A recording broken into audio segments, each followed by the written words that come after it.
Welcome to the Two Stewards Show. There's a new substance that when sprayed on fields of crops can increase yield by 100 times. Fields that once produced enough food to feed a measly 1 million Americans can now feed up to 100 million Americans, or 50 million, depending on prevailing obesity levels. Thankfully, now that fields produce 100 times as much, 99% of farmers no longer have to work and can spend their time enjoying the fruits of the 1%. No one lives in hunger or poverty, especially doctors and nurses who are now working extra hours documenting and treating all manner of new health-related phenomena. One curious doctor happened upon a bottle of the revolutionary substance that is in incredible demand. A careful reading of the fine print found a surprising disclaimer printed on the label just below the skull and crossbones symbol. Not tested for second or third order consequences. Today we are sitting down with our good buddy, Mike Hutten of the Good Ground Natural Farms. He is committed to producing quality fresh food that is raised in a natural, ethical, and sustainable manner. Why is bad food so cheap? Do we think about our food enough? Is there a morally superior food choice? That and other loaded questions for Mike. To reach out to Mike, get your hands on some quality food, head on over to thegoodground.ca. Get on his mailing list to be the first to hear about farm updates. And at the time of recording, there is still some pork available, but I'm sure it won't last long. To get in touch with the show, visit twostewards.ca. Remember, this show is not financial advice, but is valuable for listening amusement purposes. And now, chemicals on our food with Mike Hutten.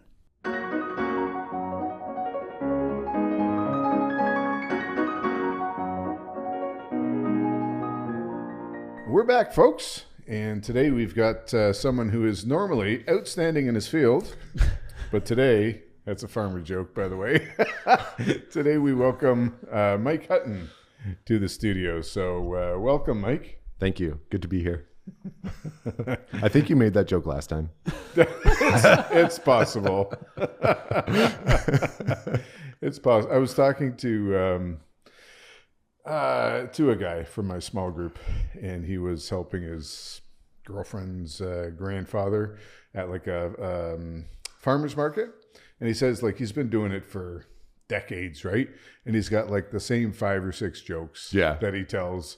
And they have like pretty cohesive group of customers. So it's always the same people who come, and he tells the same joke, right, every time. And it's the whole shtick they got going on. And and I said that is what I aspire to. So probably the next time you come on, I'm gonna make the same joke. But perfect. Anyways, it's been I don't know, how long has it been? A few months, anyways, 8 months. Yeah, when was the last time we sat down? Yeah, beginning of this year, or last Christmas, I think. Yeah, I don't know. This is your 4th. I want to say 4th appearance. You think 3rd, but anyways, I'm getting to the age where I'm forgetful, maybe. Yeah, so how has it been since we spoke to you? So we should do why don't you do the intro? Who are you, Mike? What do you do? I'm sick of this talking stuff. Yeah, for those of you who don't know me, I'm Mike Hutten. I own and run the Good Ground Natural Farm, and I am a farmer. That is what we're trying to do with the farm. We kind of dub natural farming. As opposed to most agriculture, say 90 to 95% of agriculture is done with pretty heavy chemical inputs, whether that's a synthetic chemical fertilizer or pesticide, herbicide, stuff like that. We're trying to get rid of all that stuff and farm with biology.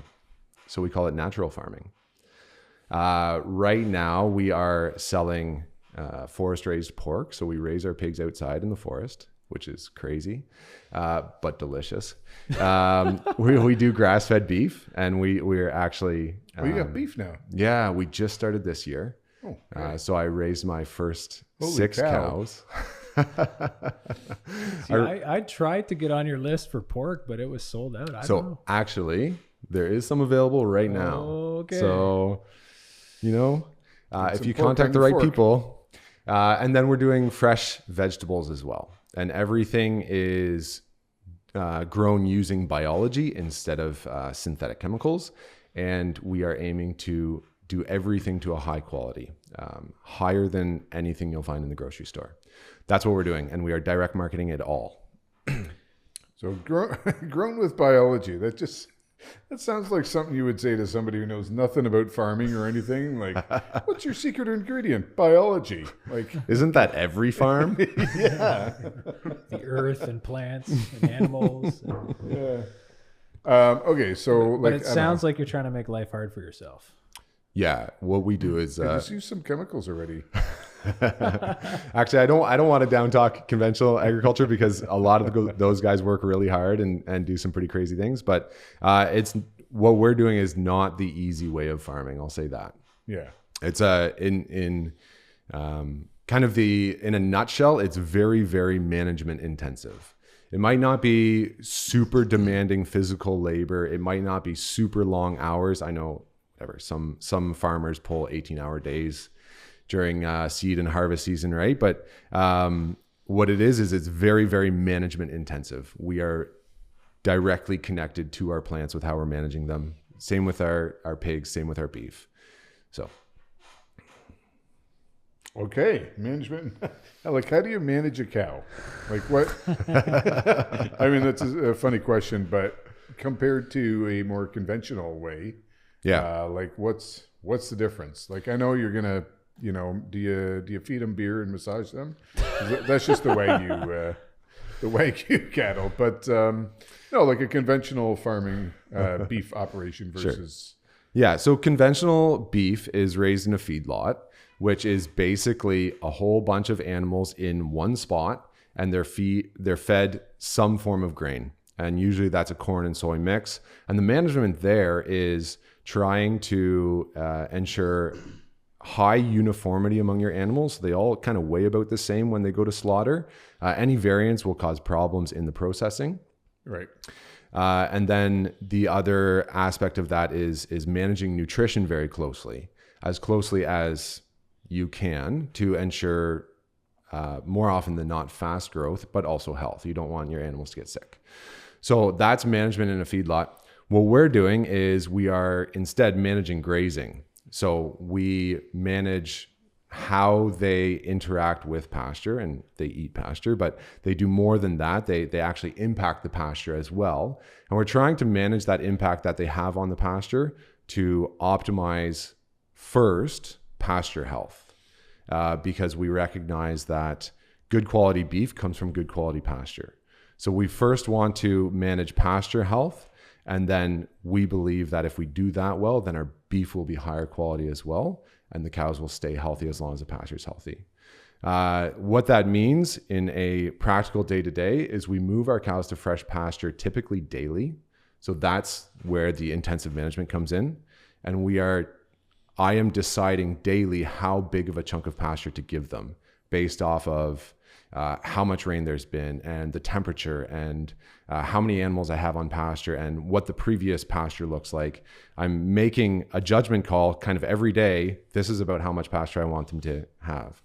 Now, the benefits of that is rather than getting a total mixed ration from a conventional feedlot where this feed is mixed, it's very consistent, they have the same nutrition no matter what, the cows can actually select their diet. In a good pasture, there's many, many different types of plants, and there's different nutrient profiles in the plants. So the cows can go to specific plants for the nutrition that they recognize that they need. And it sounds super hokey until you see it, and you put the cows out on a new pasture on any given day, and there's cows that will consistently select a certain type of plant first. And that's because they recognize that plant contains nutrition that they need then, it's phenomenal. It's really, really cool to see. So sometimes I'll have a craving for, chocolate or chips. I don't know if that's quite the same, the same parallel, but you need active management, Mark. Could you hang out with me for 2 hours a day? We're going to put the electric fence around you for a bit and keep you. No, but okay. So that's interesting. I don't know how a cow would know it's low in vitamin B1 or something, but presumably So you can, there's been studies that show that people can do this too. If you provide sort of healthy, wholesome options, and those are the only options, but it was done actually, I think in an orphanage at one point, where the kids were provided with healthy options, but the kids could select their own diet. There was no restriction based off of, oh, you need to eat a so-called complete meal every meal. You have to have your meats, your veggies, your grains, your what's the last one? I don't know, milk. I don't follow the food guide. Yeah, I think Cheerios is at the top. So. But the kids were allowed to select their own diet rather than follow some sort of standardized diet. And again, all the options were healthy. And the health in that orphanage was actually better than other orphanages where the diet was provided for the kids.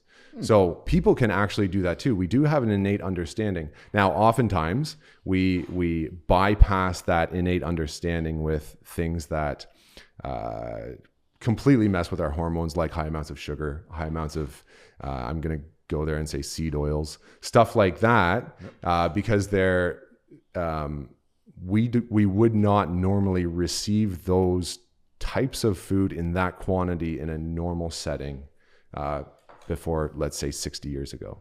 So those types of foods will bypass our normal sort of innate understanding of food, and then we will not be able to select for health anymore. We'll be able to select for dopamine. So you're kind of short-circuiting your body's natural ability to select or to... Right. And that also happens when we put cows on grain, because cows on grain, corn, is very, very high in sugar. Cows grow really well on it, but it's exactly the same thing as when we eat lots of sugar. I grow very well on sugar. Mike, you look very healthy, and I'm just curious, what do you think about the general populace? Like people in North America, let's say, how healthy are they? You're opening a can of worms with this one, Brent. So I think our diet generally, the Western diet, I've heard it dubbed the SAD diet, the standard American diet. It's SAD. Right. Okay. And there's a whole number of reasons that it came about to be that way. Not the least of which is surprise government intervention in the food systems. Surprise, surprise. But overall, yeah, I think if I can come out with a very simple statement, I think we eat far too much grains, far too much sugar, and not enough basically whole foods. Right. But what does that do to our bodies? Like, this is something that you said maybe 60 years ago, people didn't consume this in this kind of quantities, but like now people are. Yeah. Like, what is that doing to us? It's just like compounding health effects? Or, Totally. Yeah. Yep. And I think in a lot of ways that we don't really recognize, especially immediately, you can hide the effects. Your body is like extremely resilient to all sorts of things. Our body has mechanisms to clear out toxins, and it does it very efficiently too, very effectively, until you overload it. There's always going to be a point where your body can't keep up anymore. And we can hide the effects of poor diet for quite a while. And we can, and once we can't hide the effects anymore, we start to hide it with medication. And, but the effects will be there without a doubt. And it can be as simple as just increased inflammation, which inflammation affects everything. Inflammation just makes you feel unwell. It's not necessarily that your joints feel sore or something, but it can just make you feel unwell. And oftentimes people don't even realize that until they commit to a clean diet, and they're like, oh, this is what it means to feel well. Oh, I've never felt this before, right? Which is kind of interesting. Yeah, so I just had to look this up because I remember reading about it a little while ago. So a Circuit of Appeals court in the U.S. has ruled that the USDA, U.S. Drug and Food Administration, acted unlawfully by exempting seed oils from mandatory bioengineered labeling requirements. So basically what that means is for food in the States that has labels on it, now they're going to have to put something on that says bioengineered, or like, this is actually not, this is machinery lubrication that you're that you're consuming. Is that the skull and crossbones symbol? So yeah, something like that. So it's interesting to see what's happening in the States, right? Yeah. Where you have Secretary of Health who's got this very highly controversial program of trying to get people to eat healthy and to remove harmful additives from food. And, people are losing their minds over this stuff. But it's kind of fun. Like, it's not for me, I shouldn't comment on this really, but when you look at him, and like, he's controversial too, right? Secretary Kennedy. Mm-hmm. But when you look at the guy, I don't know if you've seen this guy, right? He did some of the, the press ops, photo ops. Like, he's got his shirt off and he's exercising, right? And like, the guy's in shape. Yeah. And I think he's, probably has TRT, testosterone replacement therapy, but like, he's 60 or something compared to previous secretaries of health who were not the epitome of health, shall we say, right? So it's like, number one, okay, you practice what you preach a little bit. And then it's encouraging to see them taking, like, they're removing synthetic dyes from foods. So they're just making this, like, can't do it anymore. Which is in line with some European, whatever. I rag on Europe a lot, but when you look at European food and European health outcomes, like, way different than the United States and Canada, right? Mm-hmm. So I do want to throw out there, 10 years ago, if we were discussing this, like how toxic food dyes were, I would scoff. Right. And I think now still a lot of people do, because it's like, oh, whatever, it's not that big of a deal. Now, fast forward 10 years and I'm here, and I completely agree because of things I've seen and because of health challenges that I've seen other people see or have, the things I've seen in the agricultural industry. I completely agree. One thing that I mean, we can talk about politics, but without getting too political, the guy who kind of put me on the track that I'm on right now with the quote unquote natural farming, name is Joel Salatin. I think I've mentioned him before. He was named one of the advisors to the secretary, I think, which is absolutely remarkable because this guy was he was a small scale farmer. He just kind of did his own thing that was pretty different than anyone else. And he became a public figure because of what he was doing. And he was a successful farmer, and he was a very good speaker. He was good at presenting his ideas, and kind of out of nowhere, and I don't think he was necessarily asking for it, he was named an advisor. And that surprised me because I wouldn't expect someone like him to be an advisor to the government in any capacity, really.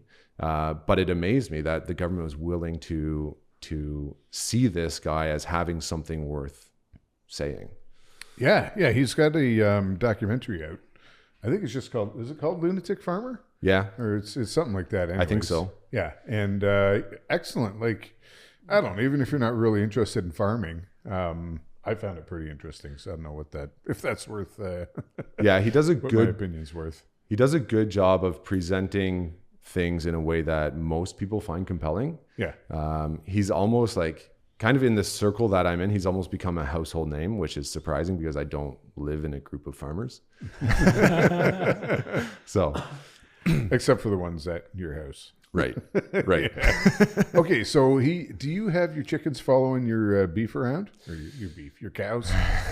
So I would love to, but there are always food regulations or agricultural regulations to deal with, and every country is different. And I still probably will do small scale poultry following my cows. And for people who don't know Joel Salatin and his shtick, the idea is that if you put poultry through your beef pasture about 4 days after the cows pass through, they will pick through all the cow pies and actually find micro and macronutrients in those cow pies that they need. So they'll pick it through, get good stuff that they need, similar to how the cattle pick plants that they need. And then they'll also scratch all the cow pies up and spread them around on the pasture so that the pasture is more equally fertilized and the manure breaks down faster. And it's actually a really beneficial thing. They help to clean up fly larvae so that there's less flies bothering your cattle. It's a really beneficial thing to do. It's good all around. But in Canada, we have this thing called supply management. And that means that I can't raise... There's a strict limit on the number of birds I can raise without what's called quota. It's basically a license to raise poultry. There's a strict limit on on the number of birds I can raise. So with that limit in place, I can't do it at a scale that I can turn a profit on those chickens.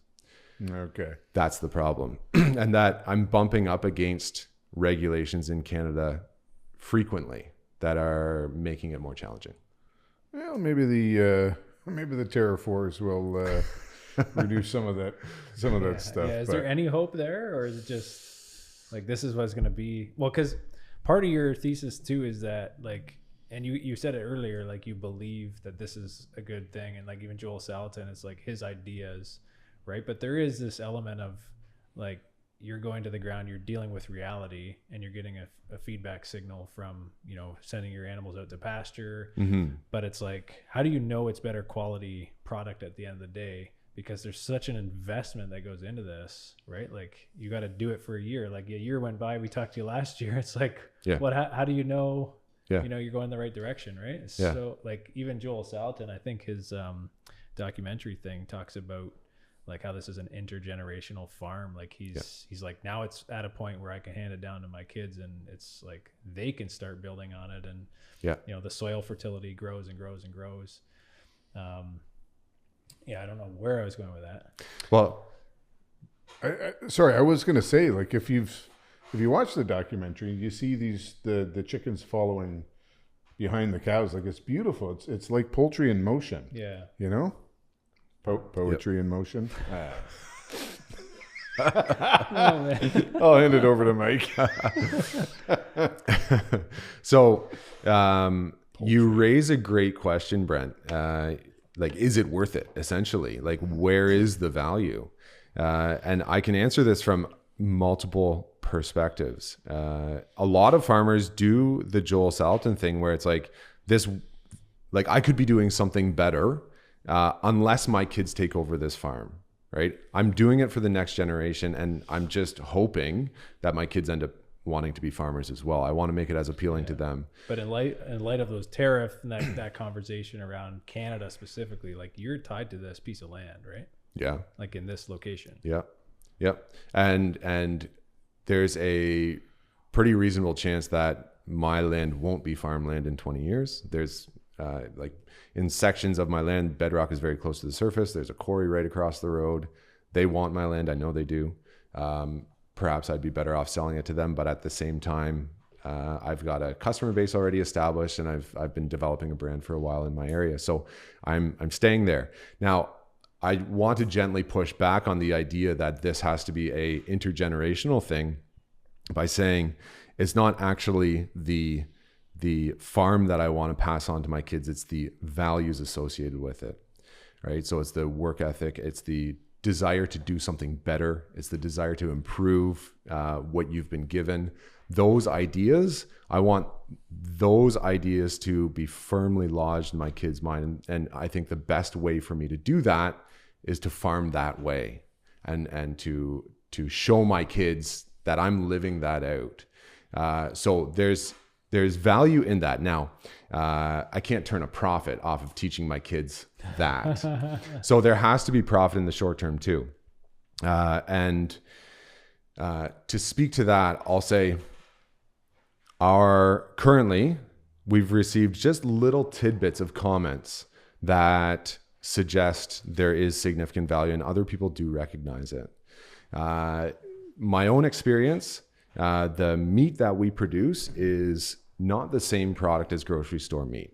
The pork is like, it just tastes so much better. It doesn't compare to a grocery store pork chop. If you lay two pork chops side by side on the counter, one grocery store and one coming from one of my pigs, the one is pale. It looks like it's sick. The other is red. It almost looks like a steak. And you can, without knowing why that happens, you can see them and be like, oh, I want that pork chop. I want the red one because I just know it will be better. And it does taste better. The reason it's better is because there's higher nutrition content in it. That's why it's more red. That's why it tastes better. It's the same with our beef. Our beef is redder than most beef. If you look at the organ meats, I just had this. It blew my mind. I don't like eating organ meats like liver. I don't think very many people do. my wife cooked up some liver from our cows without actually knowing it was liver.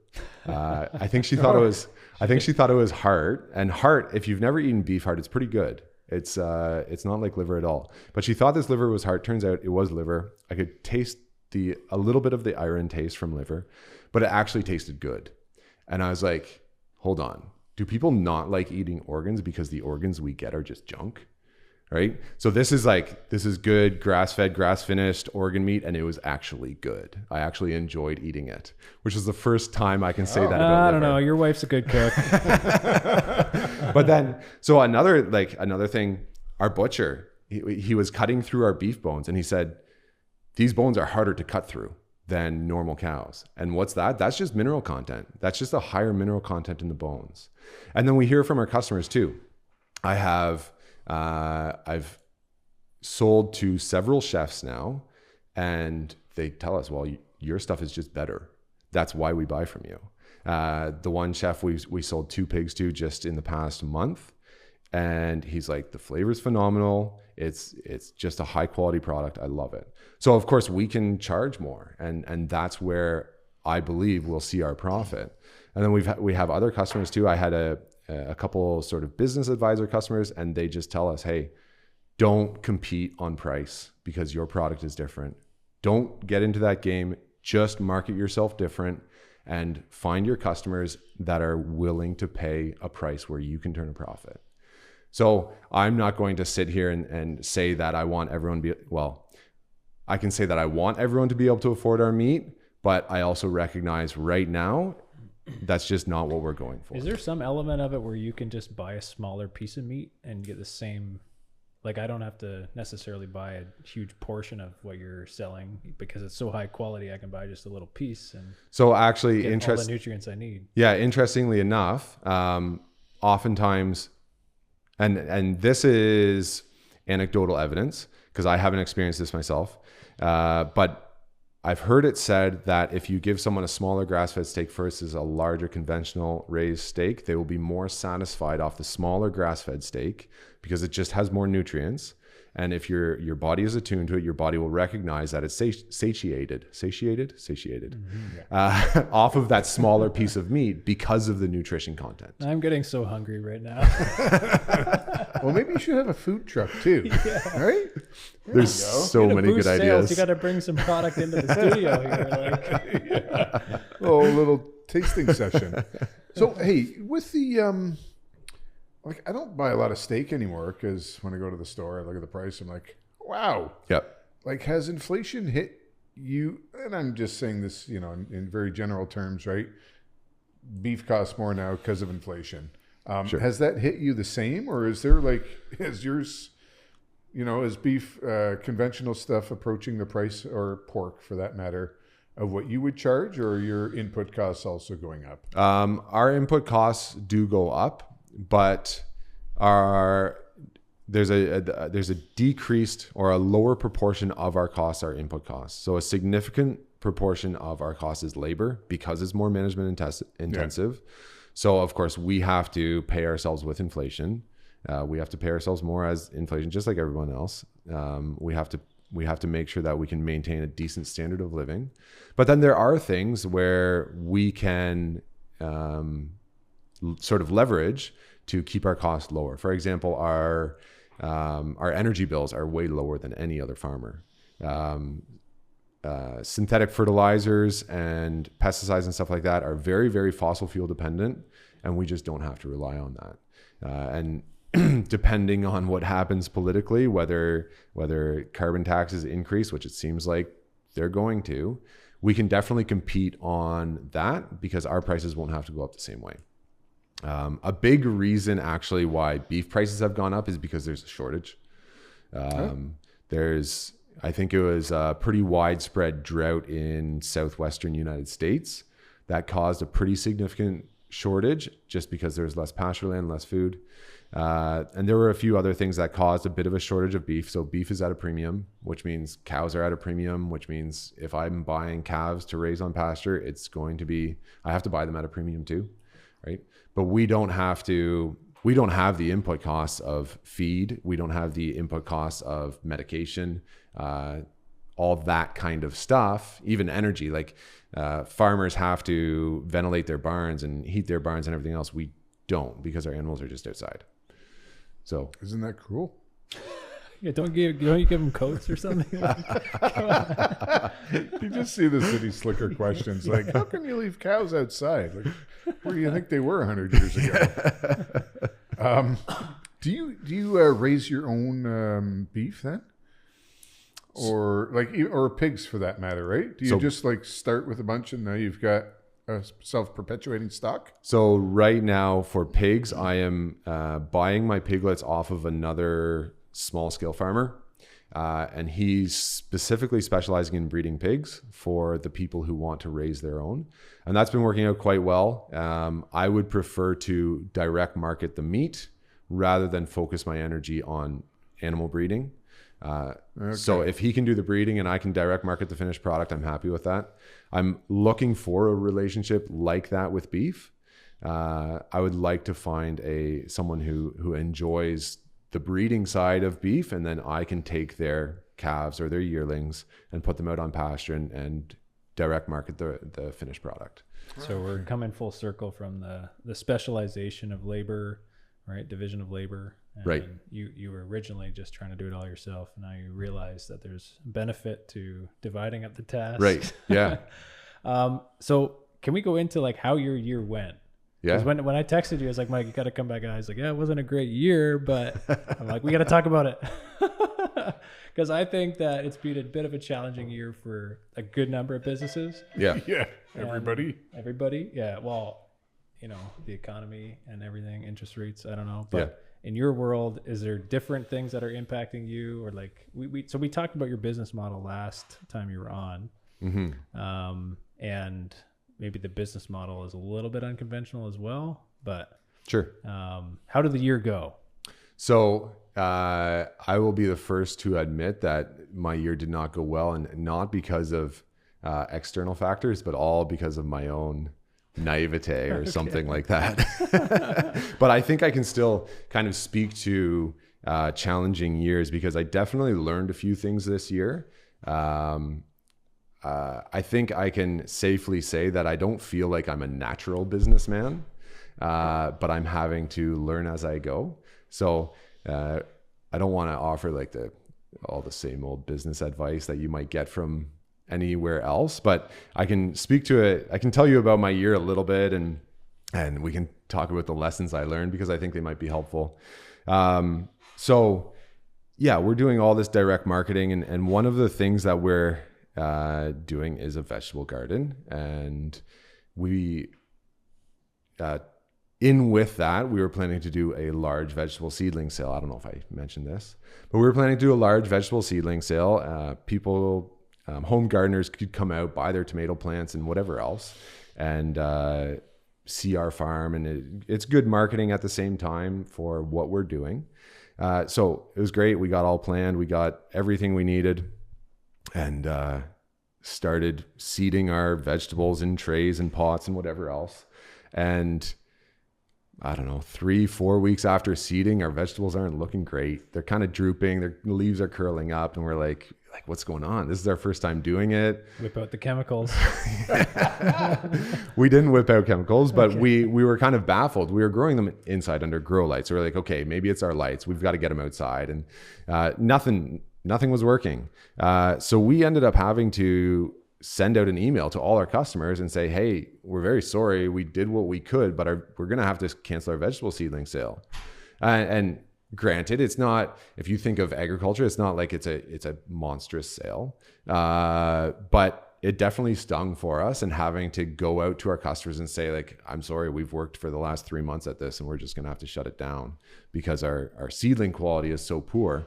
That stung.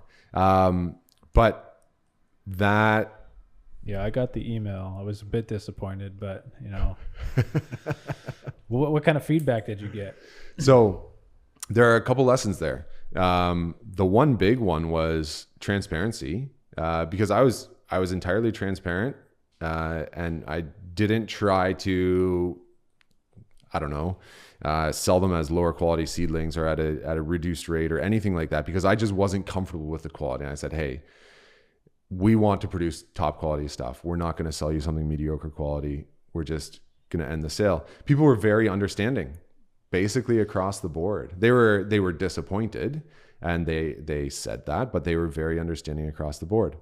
But the big thing that I learned from this, what we ended up figuring out caused the problem, was actually the soil that we were planting in. Oh. We had the best intentions, and we wanted to find a soil that kind of matched our farming philosophy, a soil that had compost in it and was alive. So we thought we had found a good soil, and we bought a whole bunch of it, and we were planting all our stuff in it.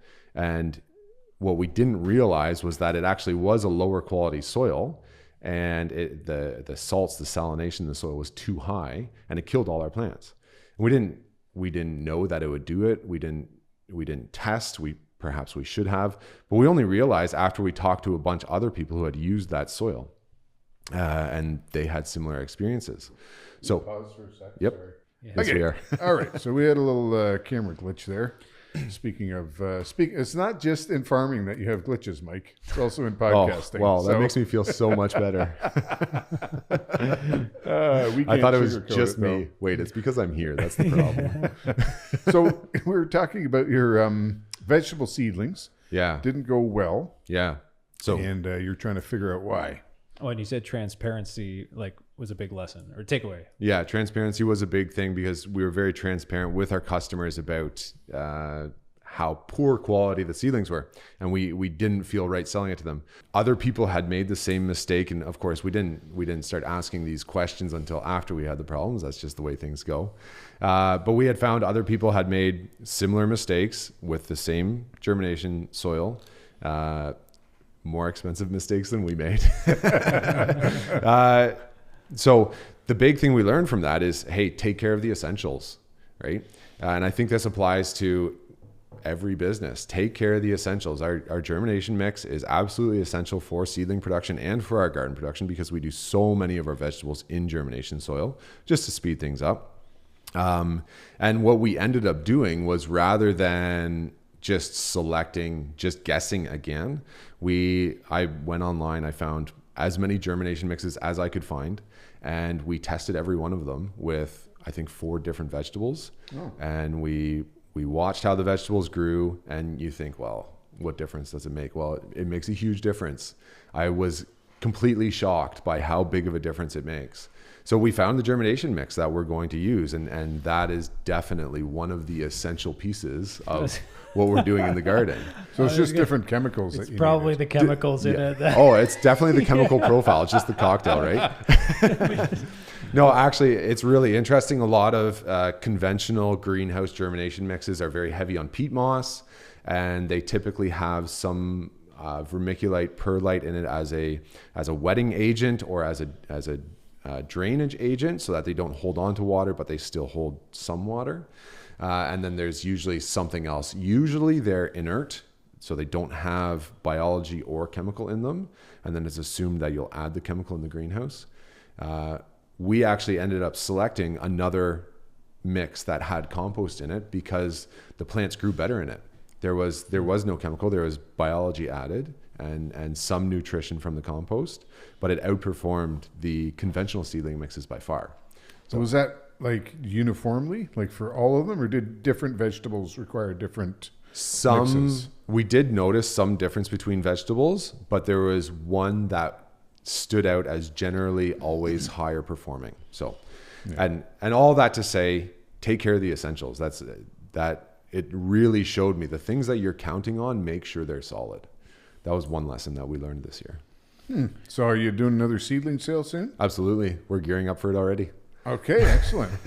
That's a spring thing, right? Yeah, that's right. The intention is that people are going to take these, plant them in their gardens. So we'll have seedlings ready mid to late May next year. Yeah. What kind of things? Generally, it's like tomatoes, peppers, cucumbers, stuff like that demand a longer growing season. And because they like the heat, we just don't have the number of hot days that they would need if you planted a seed in the ground. Yeah. So it's just wiser to start them as a seedling and put them in as a 2-month-old seedling into your garden, and then you'll get tomatoes. What kind of tomatoes? Sorry.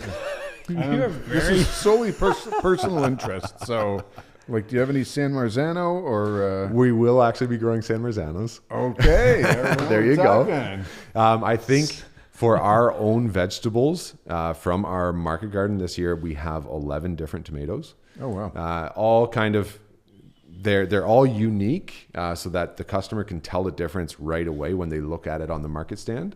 But it's just to show a diversity and basically grab people's attention. Yeah. And then, yeah, they're all different. We have 4 different types of cherry tomatoes, and they all look different, and they all taste a little bit different. So the seedling sale was a bit of a disappointment. Yes. That was early on in the year. Yeah. So you kick off the year with a big Was pretty disappointment. rough. Yeah. Okay. Yep.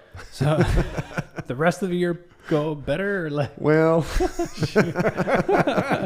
so the next thing was, That just set the tone for the rest of the year. well, in some ways, yes.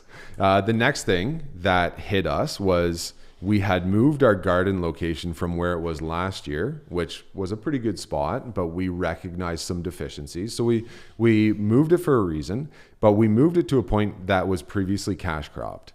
And all the, I'm not going to say bad things about cash cropping because most of our food is cash cropped, but the soil was hard. It was compacted. There wasn't a lot of biology in it. And because we're trying to grow with biology rather than chemicals, it was pretty bad. And we had done our best to set ourselves up the previous fall and over the winter, but we didn't really realize how bad it would be.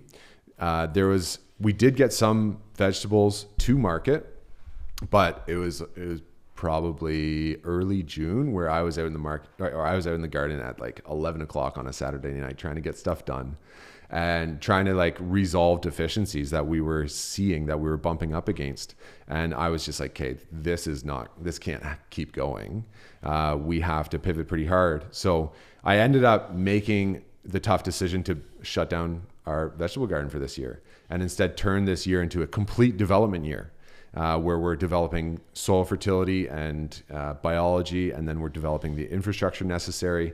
And it was a good thing I made that decision. It was a very difficult decision to make at the time because we have expecting customers at our markets, the regulars who want our vegetables. It was a very difficult decision to make, but it was the right decision because we've been very busy with development.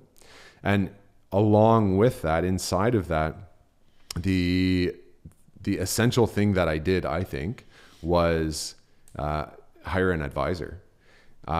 Within market gardening and small scale farming generally, I think, because it's so niche, there's so many ideas and lots of people doing their own thing and trying this and that, and you get some pretty hokey ideas, but all of it ends up being just noise if you don't know exactly what you're doing.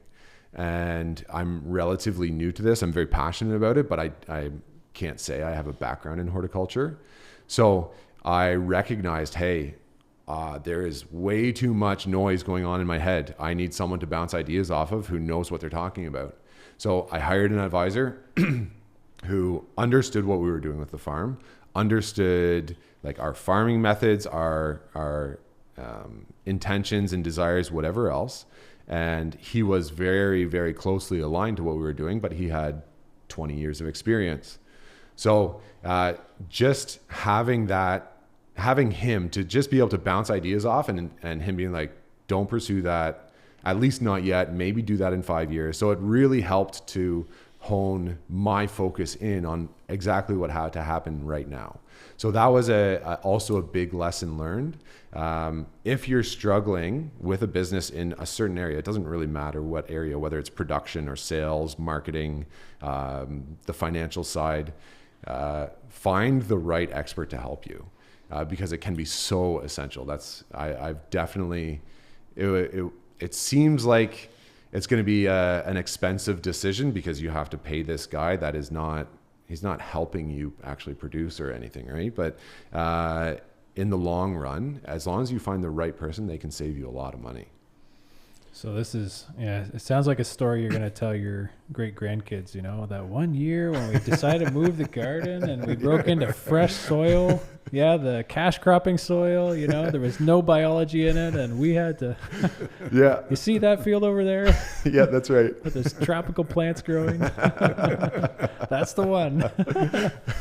So just curious on the, again, on the cow side of things, I'm very Beef centric. beef centric. Yeah, that's the word.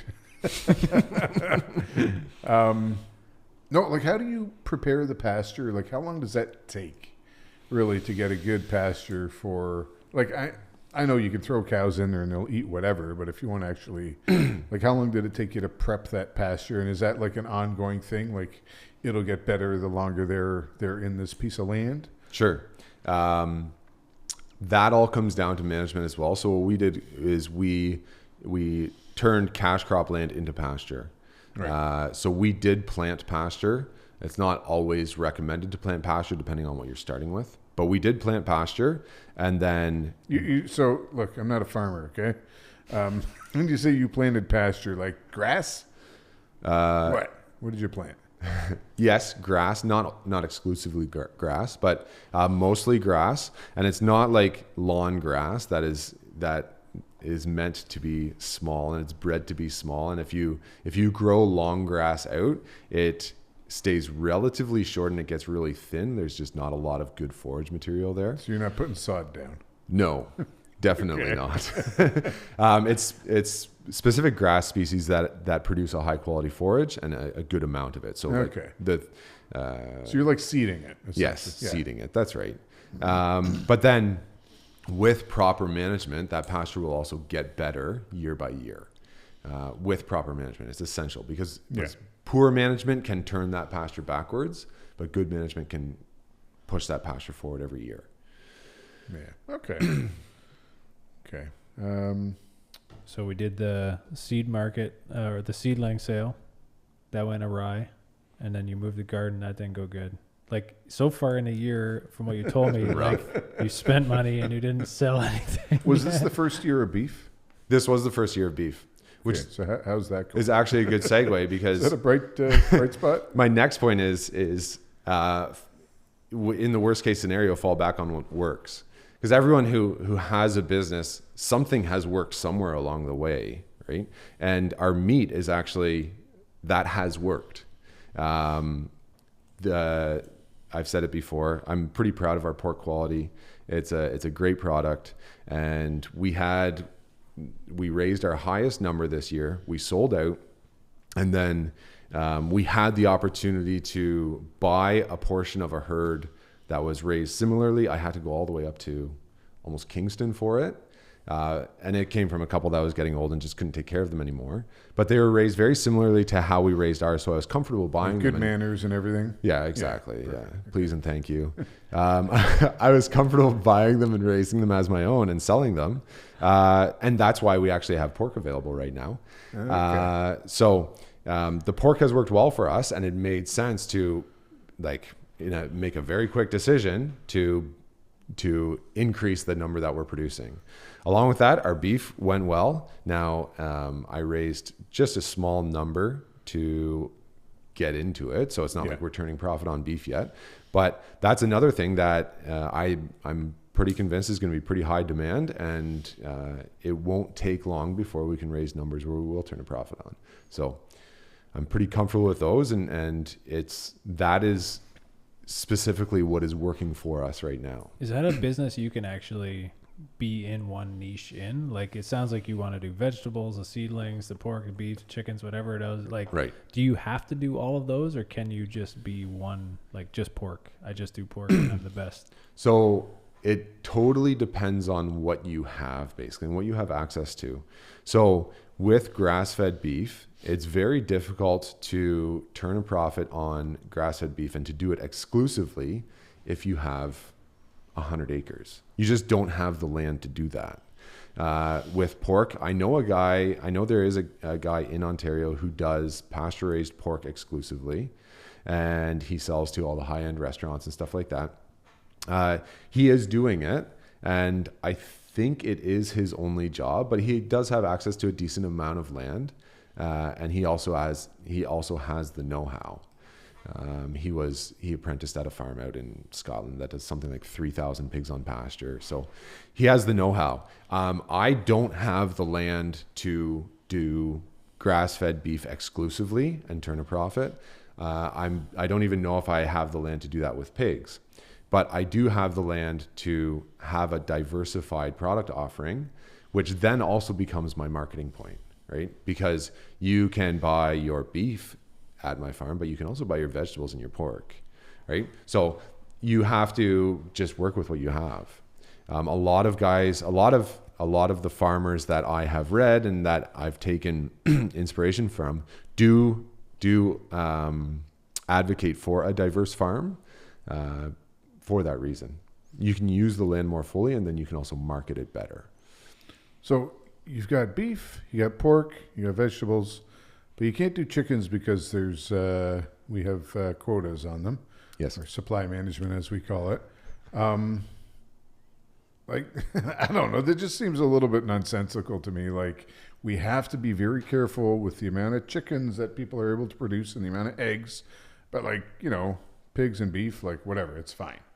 Seems a little crazy. And I mean milk too, I guess, right? There are reasons for it. And I do want to recognize those reasons. Beef and pork are a rather slow turnaround with regards to farm products. And what I mean by that is I can buy a egg-laying bird and tomorrow sell eggs.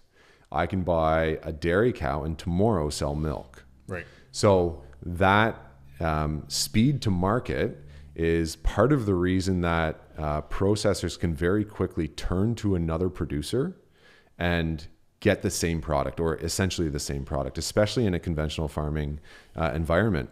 The processor can buy if they can get an egg for a fraction of a cent cheaper from someone else, what is stopping them, right? And if they can get their gallon of milk for a penny cheaper by getting it from China or from wherever, what's stopping them?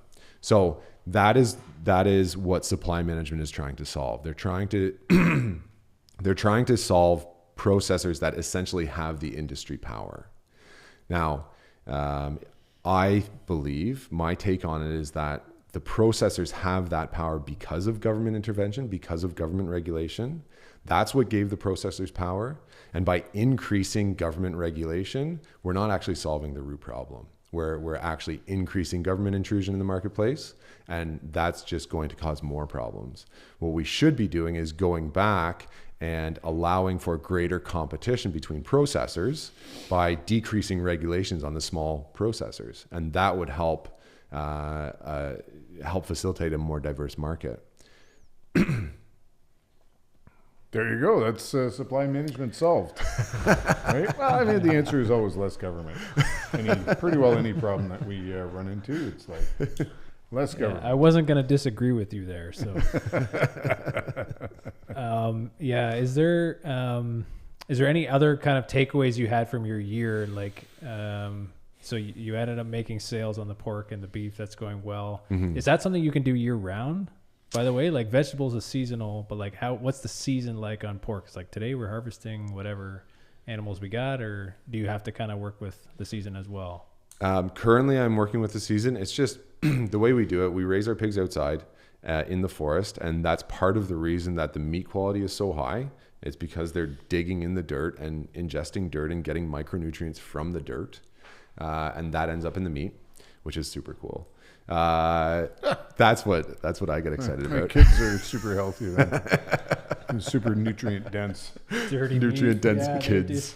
I mean they're digging in the meat. Yeah, covered in dirt. So it is harder to do pigs outside, particularly in our climate. We have wet and often not so cold winters, and pigs really make a mess if the ground is wet and soft and it's not frozen. So right now there are ways to mitigate that. Right now I do pigs as summer herds and sell them all in the fall. I would like to decrease the seasonality of that just to spread out the work and spread out the cash flow as well. And there are some tactics that I'm kind of looking at to do that. But currently, yes, our work is very seasonal, which also means I get a pretty relaxed Christmas, which is nice. And a tasty one. Yeah, that's right. Keep some. Do you see more of this, like this kind of style farm popping up?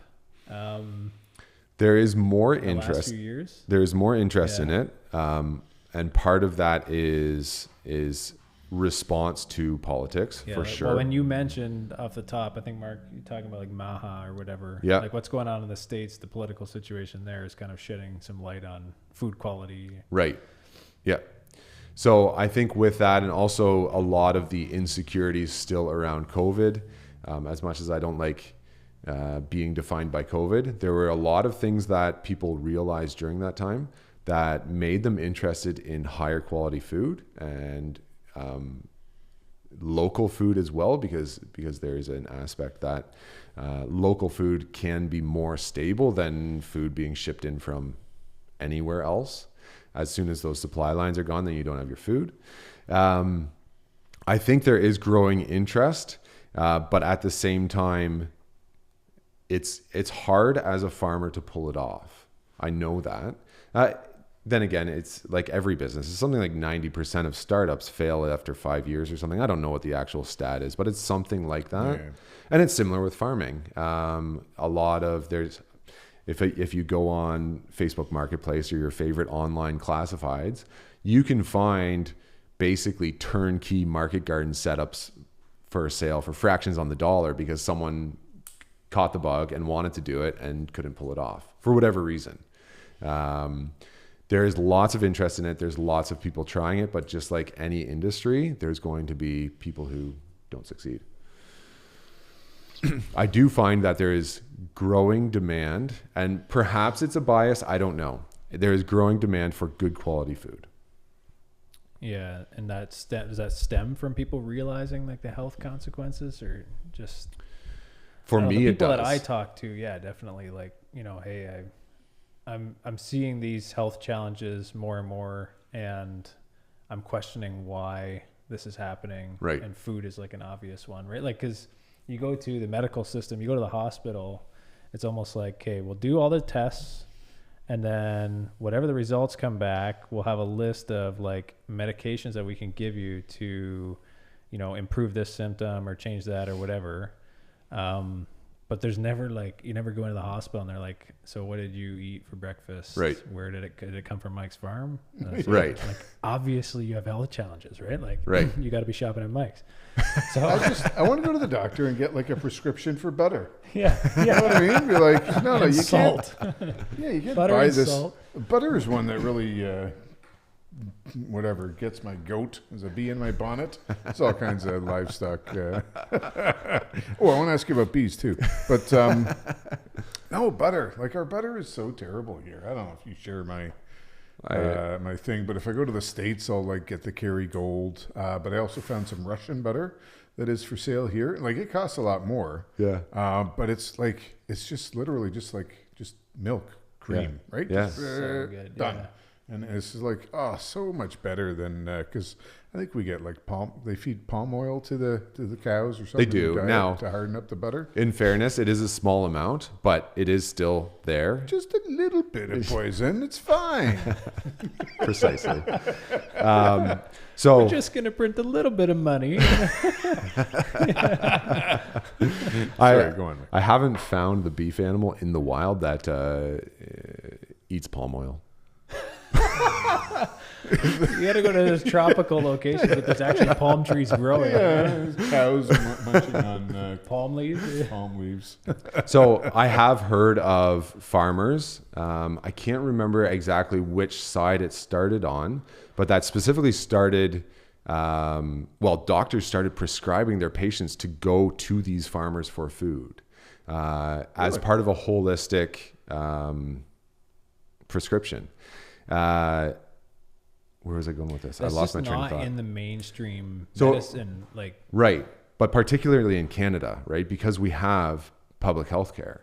And our public healthcare is, you have to view it as an arm of the government. They're going to do what the government says. Yeah. So the government supports essentially a factory farming model, a high efficiency model, perhaps I'll call it that instead, high efficiency model and high efficiency fast food. And so doctors don't look at food. They don't even consider it. That's why. And that's like the quantity over quality Right. argument. Right. Yeah. But we just have that in everything in society. It's frustrating. Yeah. And so when you make that connection, all of a sudden it becomes a worldview issue.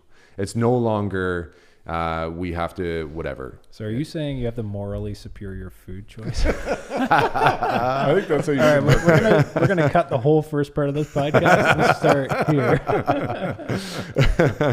So We're just getting warmed up. I don't know how to answer that. I'm going to start a farm, Virtue Signal Farms. Yeah.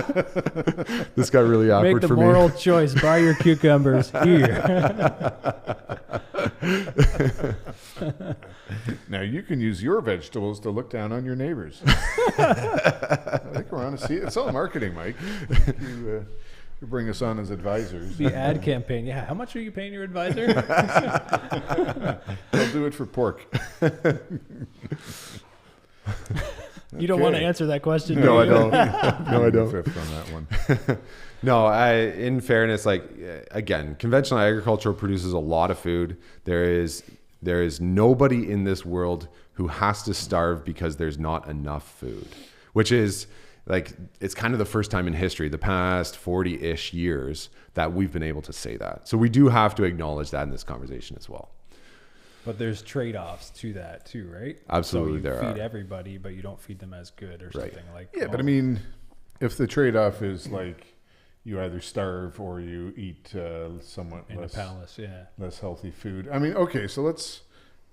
Now- I'm gonna go political on you, Mike. See, I Sure. don't know, see what you think about it. But I'll they're stay- talking about reducing access to certain types of food if you've got SNAP, right? The government. Yep. Can't remember what it stands for. Is Social Nutrition Yada Yada program. Social nutrition. No, but it's I don't know. It seems like a no-brainer, but I don't know if it's fair. Where they want to in the States, anyways, reduce, like if you're getting food stamps, basically, then you can't use that to go buy chips Right. and pop and candy soda. Yeah, for Supplemental one US, nutrition assistance program. yeah, exactly. All right, there you go. Marco's going for the socialist nutrition assistance program. Well, it kind of is, and there's a lot more I could say about it, but I don't know if you have any thoughts on that, Mike. Yeah. I mean, I try to maintain kind of a holistic context on these things. Like, there's a reason that people who are struggling end up going to certain types of food, right? Yeah. Because I don't get a dopamine rush from eating a salad, right? But you do get, there's a reason that candy or sugar is addictive, because you do get dopamine from that. So to ignore that, I think it doesn't really help. But at the same time, if you are relying on taxpayer money to buy your food, I don't mind that there's some restrictions on it. Hey, Yeah. let's support buying healthy food. We're not going to support junk food. And if you're not willing to live with those restrictions, well, then buy your own food. Yeah, and even the like even the food that is like, if you're on a budget, cheaper food is generally worse. I right? know. Like, so I kind of applaud the at least in the States, we don't have it in Canada, but their efforts to at least even make the cheap food a little bit less toxic and less Right. a little bit healthier. So, Now the question is not why is good food so expensive, but why is bad food so cheap? okay. It changes the perspective a little bit, right? Yeah, because you're setting a new threshold for what food should cost. Right. But if food should actually be like, at this Right. up here, Yeah. but I can mass produce junk and put it here, like, well, it's not really food, but Right. we call it food. Right. So yeah, okay, that's a good point. So maybe we've artificially dropped the price of feeding people, but it's not actually good food. Interesting point. Oh, I'm scared now. Well, yeah, because fast forward this 50 years, right? Like we already have strain on our healthcare system. Right. We already have a lot of diseases that are out of control, and that maybe weren't such a big issue 100 years ago.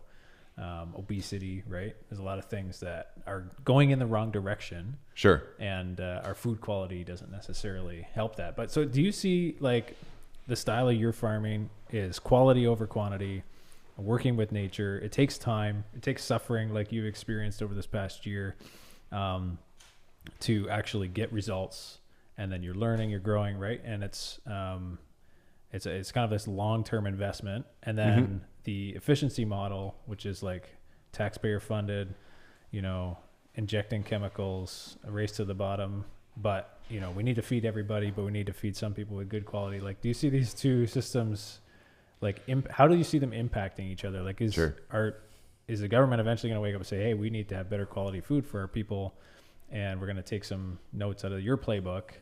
Or, are you just going to have such a hard time selling your product that you're going to have to shift over? Right. Or there always going to be some diversity in the market? Right.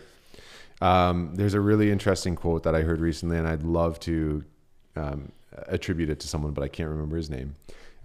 People lose their mind collectively, but regain their mind one at a time, which is a really interesting thing to think about with regards to how society is going. So people, in order to see the benefit of good food, people have to hit something that forces them to think about food, right? Otherwise you just don't think about it. And usually, unfortunately, that's a health problem or food scarcity or something like that. And I don't think we're headed towards some sort of cliff. That's just not the way I think. On the farmer side of it, it's the same way. For farmers to change their mind, they have to have a reason why. And more as the chemical inputs are starting to affect cropland, farmers are recognizing that things have to change, that they have to do something different. Most of the farmers that I have taken inspiration from have had that point. They were heavily dependent on chemical inputs, and that's just the way they did business, and they just kept on doing business as normal until they couldn't. And they recognized, I can't afford fertilizer this year. What am I going to do? And they had to make a change, right? So both on the producer side, there's gradual change happening naturally because it has to happen. And I think also on the consumer side, it's going to happen as well. What could prevent it is, I think, potentially two things, sort of groupthink, where you just entrench you're entrenched in your position. No matter what, you're gonna tough it out, stick to your guns, whatever else. But then also, I don't think that really happens in our society. But anyways, go. So that's a potential one. Go on. I guess the next thing never happens either. Government intervention in the in agriculture and the food production system. So I'll just be quiet now. Oh man. But yeah, groupthink and then government intervention, where the government and there's always been kind of rumors of this in the background if you pay attention. Government trying to push people into cities and then shrink down the agricultural space, so that the idea is to like rewild the rest of the land, so that the rest of the land can turn back to nature. And that shrinking down of the agricultural space, if there's a government that's willing to push that, will necessitate factory farming, right? Yeah. It's okay. This is a little bit out of the.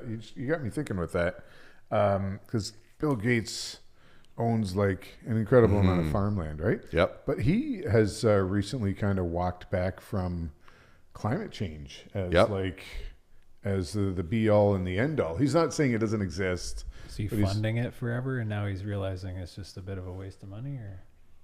Kind of, yeah. He said essentially like we got to get away from this. Like our focus on climate change really hasn't produced anything useful. Kind of what he said. Yep. And we have to worry about like making the lives of, because we're trying to make life better for poor people. Well, this hasn't worked, and it's actually making it worse for poor people. And we have to find ways to make their lives better through like better productivity and stuff like that, which I find remarkable. And I'm sure it's only because my theory is that he's got a big stake in AI and things that require a lot of energy. So he's like, we need more. Yeah, hey, we'll see how see what happens. But if you look at the energy needs for AI centers, like it's incredible, right? We don't have enough. Like we won't be able to have enough power for even the chips that they're producing.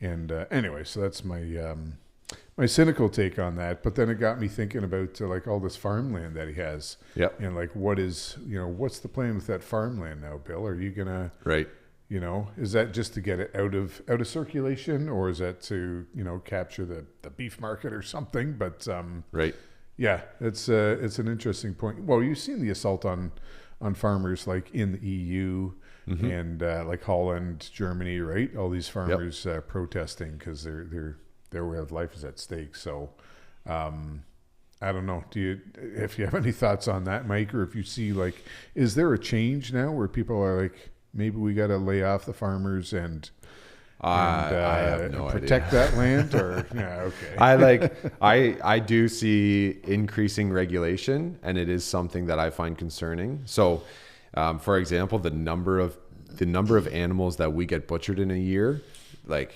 we don't come anywhere close to the scale of going to a big processor. Yeah. So for us to be able to do that, we need a small town butcher. And if they can't keep up with the ever increasing food safety regulations, then we have to stop producing animals. Right. And that's going to necessitate that animals are only produced in bigger numbers. The only companies that can do that are the feedlots. Yeah. So there's ways that the government can definitely increase the pressure. And I mean, they could force inspections on my vegetables. It's entirely possible, and they can claim food safety, that they're protecting the consumer, all the rest. Right now they don't, and I'm thankful for that. But the incentive then is for customers to trust their farmer, trust the people they buy food from, which is not the model we have currently. The model is to trust the regulatory agency, the government. What's the so every once in a while you'll see recalls, right? And like I get it on processed food because you didn't can it right or whatever, but you'll see like there's salmonella in the lettuce or something like that. Like is that, I don't know, is that just a result of whatever you want to call it, factory farming or high efficiency farming, or is that something that could happen on your farm? Like you don't even have salmon on your farm, right? Yeah, never mind salmonella. You want to know why those recalls happen? I do. It's usually because a harvester or someone in the packing line or something didn't wash their hands after going to the bathroom. Okay.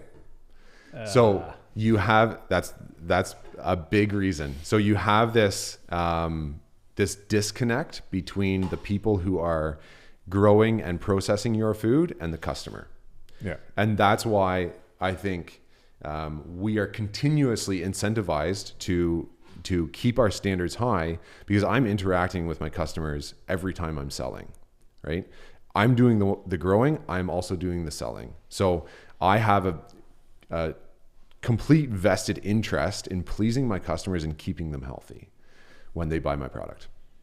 Do you have those signs at the farm then? Like all employees must wash hands after? I hang that one from my forehead to remind myself. Okay, we're getting long in the tooth here, but I have one more question. I have one more. I don't know what Brent has. Bees. Do you grow bees? Why not? Why?